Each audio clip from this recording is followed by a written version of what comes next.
Bienvenidos una vez más a nuestro programa Me Gustaría Saber, un programa en donde respondemos a sus preguntas bíblicas. Este programa se está convirtiendo en uno de nuestros programas favoritos. Nos llegan muchas preguntas, como pueden ver tenemos un paquete grande aquí con nosotros, así que si usted nos envía su pregunta, nosotros prometemos que la vamos a responder en su debido momento. Quizá tome un tiempo debido a la cantidad de preguntas que nos llegan. El día de hoy tengo una compañía muy especial, a nuestro querido pastor Esteban Bor, presidente, fundador del ministerio Secrets and Seal. Pastor Bor, es un placer tenerlo en casa. Muchas gracias, Pastor Miranda. Siempre es un placer trabajar contigo. Muchas gracias, igual para mí también. Y a ustedes bienvenidos una vez más. Antes de comenzar el programa quisiera recordarles que si ustedes quieren participar de este programa, pueden hacerlo enviando sus preguntas a la siguiente dirección que vamos a encontrar en pantalla, tv@zoomtv.org. Allí está en pantalla una vez más, tv@zoomtv.org. Envíenos sus preguntas y nosotros en su debido momento las responderemos. Así que vamos a comenzar. Tenemos hoy unas preguntas fabulosas y vamos a hacer el mejor uso del tiempo. Pastor Bor, por favor, diríjanos en oración. Oremos. Padre Celestial, venimos ante tu trono con reverencia, Amén. con humildad, sabiendo que nuestro conocimiento es supremamente limitado. Sí, Señor. Por eso recurrimos a ti, pidiendo tu sabiduría en contestar estas preguntas que nos han sido enviadas. Pedimos la dirección de tu Santo Espíritu. Abre nuestra mente y abre nuestros labios para hablar la verdad como se encuentra en tu palabra. Amén.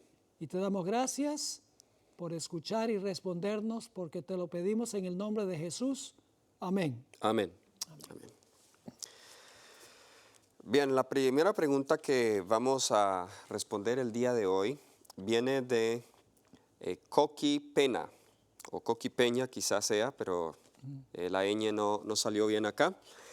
Y nos dice nuestro hermano: estaba viendo el capítulo que habla acerca de que es permitido comer carne, pero no me quedó claro el por qué no es permitido comer carnes limpias. Entonces luego hace dos preguntas más. Si Jesús era judío, entonces tenía que seguir los rituales o no.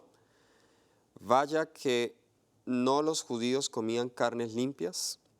Les agradezco y disculpen las molestias. Bien, la pregunta básicamente tiene que ver, la primera, con que si nosotros decimos hoy que no debemos comer carne, que es el ideal, no participar de carne, sean inmundas, sean limpias, pues hay un mejor plan alimenticio. ¿Por qué la Biblia dice que sí podemos comer carnes limpias? ¿Por qué, por un lado, el espíritu de profecía dice que lo ideal es más bien una dieta vegetariana, pero la Biblia da licencia a comer las carnes limpias? Vamos a tratar de responder a esa primera pregunta, pastor. Ok, lo primero que necesitamos decir es que hoy en día la gente que come carnes limpias, entre comillas, no están siguiendo las pautas bíblicas. Correcto. Porque Levítico 3:17 dice claramente, y no está hablando del ritual del santuario, está hablando del de la gente. No debían comer carne con la grasa ni carne con su sangre. Así es. Por eso tenían que sacarle la sangre, exprimirle la sangre y no comer grasa. Pero hoy en día los que comen carne no cumplen con esos requisitos, aún los que comen carnes limpias. Ese es un punto. El segundo punto es que la situación en ese tiempo era diferente que ahora. El reino animal está muy enfermo.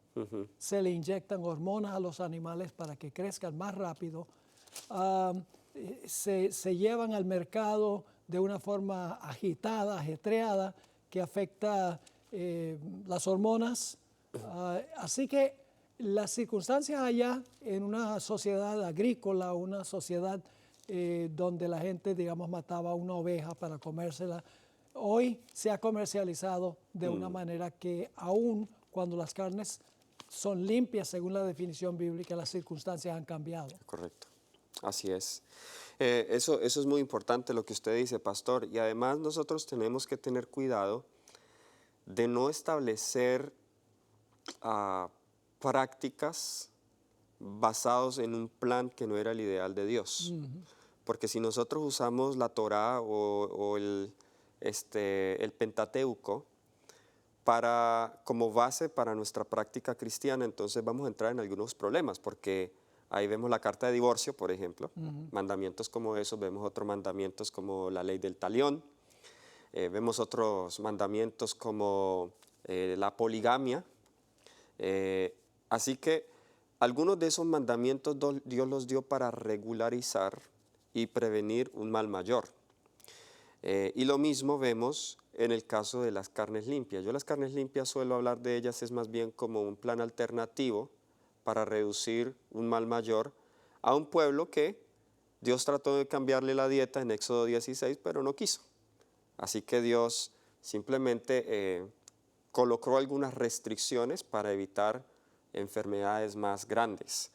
Hay un versículo en Ezequiel el capítulo 14, donde dice el versículo 4, ¿sabe? No todos los mandamientos que Dios da son mandamientos buenos. Y nos dice acá, háblales por tanto y diles, así ha dicho Jehová el Señor, cualquier hombre de la casa de Israel que haya puesto sus ídolos en su corazón y que haya establecido el tropiezo de su maldad delante de su rostro, y que acuda al profeta, yo Jehová responderé al que acuda conforme a la multitud de sus ídolos. O sea, hay momentos en que Dios responde de acuerdo a la multitud de nuestros ídolos. En Éxodo 16, por ejemplo, vemos que el ideal de Dios era el maná, pero el pueblo pidió carne. Dios le respondió de acuerdo a la multitud de sus ídolos. Sí, hay que recordar también que no todo lo que menciona la Biblia es aceptable. Correcto. Por ejemplo, algunas personas dicen, bueno, pero la Biblia dice que David bailó. Pero en ninguna parte dice que Dios aprobó el baile de David. Bueno, la Biblia dice que había esclavitud. Sí, pero no significa que era el plan de Dios la esclavitud. Así que nada más porque la Biblia lo menciona, no significa que es aceptable. La Biblia sencillamente lo menciona y tenemos que buscar en diferentes sitios de la Biblia cómo Dios mira eso. Así es. Ahora, aquí llegamos a un punto que es un poco más complicado en cuanto a las carnes limpias, porque la segunda pregunta dice si Jesús era un judío, entonces tenía que seguir los rituales o no, o sea, seguir esas mismas regulaciones, y pues nosotros sabemos que Jesús comió pescado. Jesús comió carne limpia. Esa pregunta me la hacen mucho, quizás se la han hecho a usted también mucho. Bueno, pero ¿por qué decimos que no hay que comer carne si Jesús comió pescado? ¿Cómo respondería usted eso, pastor? Yo lo que diría es, el Espíritu de Profecía dice que lo que una vez no causaba tanto daño, hoy sí. Hoy sí.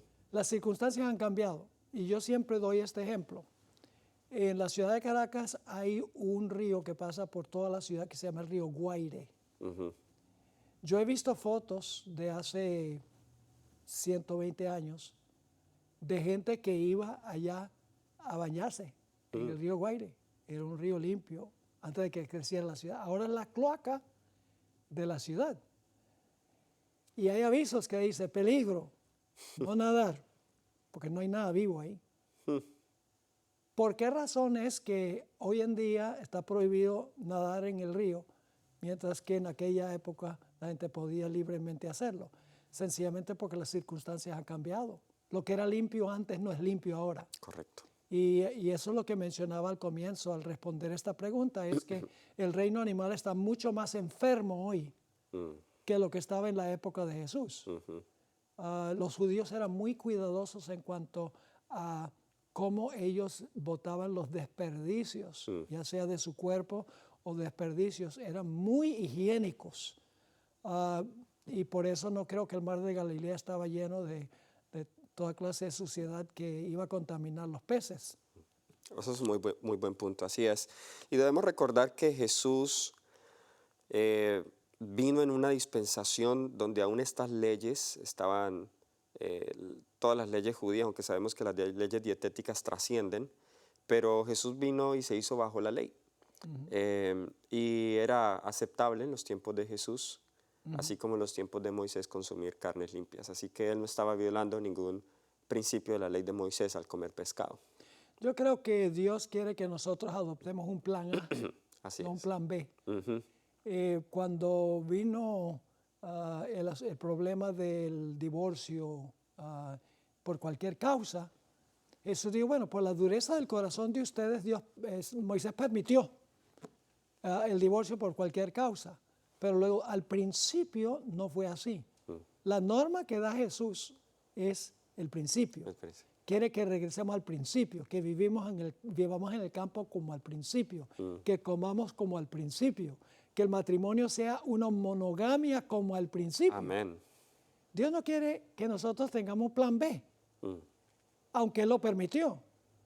Inclusive yo creo que permitió comer carne en Israel y definió carnes limpias por la dureza del corazón de ellos y también porque estaban cruzando un desierto, no podían sembrar y cosechar. Correcto. Por razones prácticas. Así es, buen punto. Así que, bueno, yo creo que esta pregunta ha quedado clara. Vamos a pasar a la siguiente. Muchas gracias por sus aportes, pastor. La siguiente tiene que ver con Romanos, el capítulo 5, versículos 12 al 21. Esta pregunta viene de Samuel Monta. Y dice, tengo una duda. ¿Enseña Romanos 5 del 12 al 21 la justificación universal y objetiva de la humanidad? Para los que de pronto no entienden, la justificación universal quiere decir que Jesús en la cruz perdonó el pecado de todos. A eso se refiere. Sigue diciendo la pregunta, es decir, ¿enseña este pasaje que todos fueron perdonados en la cruz? Cuando Adán pecó, sus hijos reciben su condenación, como dice el versículo 17 y 18. ¿Qué es lo que quiere decir este pasaje si no es pecado original? ¿Podría explicar versículo por versículo este pasaje? Espera su respuesta y luego él demuestra su preocupación que muchos en la iglesia adventista creen que fuimos perdonados todos en la cruz, hasta Desmond Ford lo creía, no logró entender ese texto. Así que bueno, Romanos capítulo 5, versículos 12 al 21, pastor. Y él quiere que lo expliquemos versículo por versículo. Cabe mencionar que hace poco yo escribí un libro acerca de Romanos. Es un comentario muy breve, pensando más en un público no adventista. Es práctico, es un tipo de manual práctico donde usted puede encontrar allí un estudio detallado de cada versículo. Y allí tocamos esto. Usted puede adquirir ese libro a través de nuestro ministerio Secrets Unsealed. Puede escribirnos y adquirir este pequeño libro que trata del libro de Romanos. Pero básicamente lo que Pablo está haciendo acá en Romanos el capítulo 5, está hablando del don de la justificación y luego hace una comparación entre Adán y Cristo como el segundo Adán. Entonces, versículo 12, pastor, le gustaría leer los versículos 12 al 14. Por tanto, como el pecado entró en el mundo por un hombre, y por el pecado la muerte, y así la muerte pasó a todos los hombres por cuanto todos pecaron. Pues antes de la ley había pecado en el mundo, pero donde no hay ley, no se inculpa de pecado. No obstante, reinó la muerte desde Adán hasta Moisés, aun en los que no pecaron a la manera de la transgresión de Adán, el cual es figura del que había de venir. Bien, aquí vemos varios elementos. Y usted, pastor, interrúmpame cuando tenga algún punto también. Primero, el versículo 12 claramente destruye la idea del pecado original. En el contexto vemos que la muerte pasó a todos los hombres Por cuanto todos pecaron. por cuanto todos pecaron, no porque Adán pecó. Exacto. Entonces, el pecado de Adán lo que trajo fue condenación al mundo, pero Adán pasó a través de su naturaleza a todos nosotros, o sea, todos nosotros nacimos con la herencia pecaminosa de Adán, pero no nacimos condenados a menos que pequemos nosotros también. Entonces, el pecado o la condenación viene cuando nosotros pecamos. No sé, Pecado es transgresión de la el ley. pecado es transgresión de la Sí, ley. cuando la persona transgrede la ley, esa persona que se constituye pecadora. Y aquí llega uno al debate que hay ahora en la iglesia, que si es pecado tener una naturaleza pecaminosa. No, el pecado es cuando se permite que la naturaleza pecaminosa se exprese en pensamientos, acciones, emociones, etcétera, pecaminosos. Así es. En ese momento la persona llega a ser pecadora. Ahora, el versículo 13 dice, antes de la ley ya había pecado en el mundo. Entonces algunas personas dicen, pero si el pecado es transgresión de la ley, ¿cómo así que antes de la ley ya había pecado en el mundo?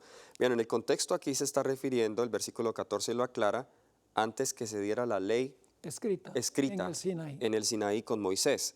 ¿Por qué antes había pecado en el mundo? Pues porque la ley existía, simplemente no de manera escrita. La ley define qué es el pecado, pero donde no hay ley, no se inculpa de pecado. No obstante, reinó la muerte desde Adán hasta Moisés. O sea, si reinó la muerte desde Adán hasta Moisés, significa que había una ley que la revelaba gente transgredió la ley. que la gente transgredió la ley, Claro. correcto. Aún en los que no pecaron en la manera de la transgresión de Adán, el cual es figura de los que habían de venir. Antes de avanzar a los siguientes versículos, ¿tiene algún otro comentario aquí? Sí, la pregunta específica es si la justificación, que es lo mismo que perdón, si la justificación o el perdón fue algo objetivo que afectó a todos los seres humanos. Es decir, que Dios perdonó en la Así cruz es. a todos los pecados de todos los seres humanos.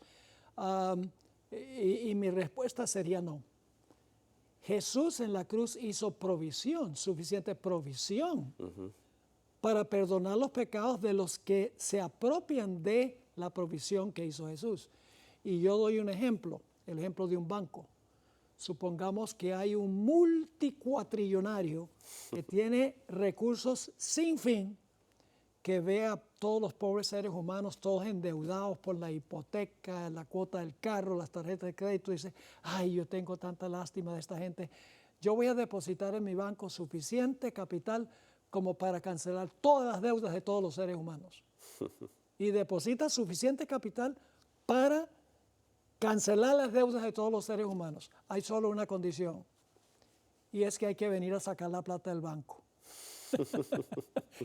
Si el capital está allí y la persona no viene a sacar la capital del banco, está endeudado.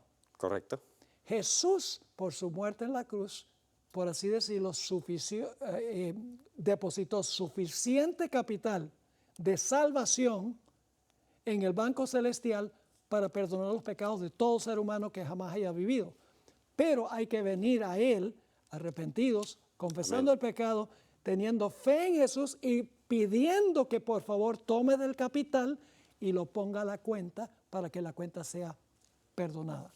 Eso, excelente ilustración, pastor. Creo que ha quedado muy claro y creo que los versículos problemáticos aquí son los versículos 17 y 18, que son los que menciona el hermano, donde dice, voy a saltarme en los versículos 15 y 16 y vamos al versículo 17, donde dice, si por la transgresión de uno solo reinó la muerte, mucho más reinará en vida por uno solo Jesucristo los que reciben la abundancia de la gracia y el don de la justicia. Versículo 18. Así que como por la transgresión de uno vino la condenación a todos los hombres, de la misma manera por la justicia de uno vino a todos los hombres la justificación que produce la vida. Ahora, hay un problema en ese texto, porque esa frase, vino la condenación a todos, es añadida. También la frase donde dice de la misma manera, por la justicia de uno vino a todos los hombres la justificación. Esa frasecita allí también es añadida. O sea, literalmente este texto diría, se podría leer de la siguiente manera. Así que a través de una ofensa a todos los hombres, la condenación también a través de un acto de justicia a todos los hombres, la justificación de la vida. Que básicamente está diciendo lo mismo que usted acaba de decir. Lo que simplemente este texto está diciendo es que Adán colocó la plataforma para que todos los seres humanos pecaran y siguieran su ejemplo, pero el don de Cristo fue aún mucho más poderoso, donde abundó el pecado, sobreabundó la gracia, y ahora a través de Cristo nosotros podemos tener provisión amplia para la salvación. Ajá. Hay ciertos textos de la Biblia que indican claramente que el perdón viene cuando el pecador viene y se apropia de Cristo. Tal vez podríamos leer algunos de esos. Claro. En Hechos 2:38, Hechos 2 y el versículo 38, aquí el apóstol Pedro está dándole consejo a los que estaban presentes en el día del Pentecostés, y dice lo siguiente: Pedro les dijo, arrepentíos y bautícese cada uno de vosotros, es individual. Arrepentíos y bautícese cada uno de vosotros en el nombre de Jesucristo para perdón de los pecados. ¿Cuándo es que los pecados fueron perdonados? ¿En la cruz o cuando la persona se arrepiente y se bautiza? Cuando la persona se arrepiente. Claramente. También podríamos leer Hechos 10:43. Y hay muchos más que podríamos usar. 10:43. Tal vez puedes leer ese versículo. Claro que sí, de este dan testimonio todos los profetas, que todos los que en él crean recibirán perdón de los pecados por su nombre. Clarísimo. Todos los que en él crean. Y el famoso versículo de 1 de Juan 1:9, si confesamos nuestros pecados, Él es fiel y justo. Él es fiel y justo para perdonar nuestros pecados y limpiarnos de toda maldad. Y hay muchos textos más que podríamos mencionar también de la Escritura, pero son 3 ejemplos. Amén. Bien, perfecto, excelente. Muy bien, tenemos unos minutos más. Nos alcanza para una última pregunta. Esta pregunta viene de Iris Solano y nos dice: me gustaría saber, dando detalles y ejemplos sobre este versículo de la Biblia específicamente donde dice que nuestros jóvenes tendrán visiones. ¿Qué tipo de visiones serán? Nuestros hijos e hijas profetizarán. ¿Qué cosas son las que profetizarán? Ella está haciendo referencia a Joel 2:28. Así que va a restaurar Dios el don profético en los últimos días. ¿Qué tipo de visiones van a tener los jóvenes, las damas, los ancianos? Este versículo que viene de Joel lo usaban los pioneros para aplicárselo al don profético de Elena White, quien era joven, tenía 17 años cuando el Señor la llamó, y que era mujer. Así que el texto dice: a nuestros jóvenes tendrán visiones, nuestros hijos e hijas profetizarán. Ese es un ejemplo práctico de una persona, mucho después que este texto se escribiera, que recibió el don profético. Ahora, hubo también casos en la historia primitiva de la iglesia adventista, a donde individuos tenían sueños de parte de Dios, guiándolos sobre qué decisión tomar o qué hacer en ciertas circunstancias difíciles en ese momento. No significa que son profetas en el sentido tradicional de la palabra, como Jeremías, que duró años y años, Isaías años y años, Elena White 70 años de ministerio. No creo que vaya a haber otro profeta al estilo de Elena White, donde va a tener un ministerio de 70 años a donde habla de todas las diferentes fases de la vida: educación, administración, mayordomía, salud, etcétera, para preparar a un pueblo para la segunda venida. Pero en circunstancias específicas donde se necesita dirección divina, hay personas que han tenido sueños y han tenido visiones que les ayuda a tomar la decisión correcta. Así es. Entonces, más bien podríamos aplicar este texto. Desde luego tuvo un cumplimiento en el ministerio de la sierva del Señor. De hecho, el contexto de Joel 2 está hablando acerca de ciertas señales que sucederían antes del día de Jehová. Y qué interesante que Dios llama a Ellen White a su ministerio profético después del cumplimiento de una de las últimas señales, que era la caída de las estrellas en el año 1833. Estas señales pues apuntaban al inicio del gran día de Jehová, o al inicio del juicio, y pues el Señor comienza a derramar su Santo Espíritu. Y Elena White no fue la única. Antes de ella, pues también Dios llamó a Hazen Foss y William Foy, quienes también Dios trató de revelarse con el Espíritu Santo a través del don profético. Ahora, en los minutos que nos quedan, pastor, y esta pregunta no está acá, pero es muy pertinente, ¿qué diría usted a aquellos que dicen recibir hoy revelaciones de Dios y dicen ser o se declaran profetas de Dios en nuestro pueblo? Tenemos varios, más que todo en el mundo hispano, que incluso tienen su canal de YouTube, profetizan. ¿Qué consejo podríamos dar a nuestros hermanos en cuanto a esos que se hacen pasar por profetas? No hay que rechazarlos de plano, porque la Biblia dice que debemos probar a los profetas. Correcto.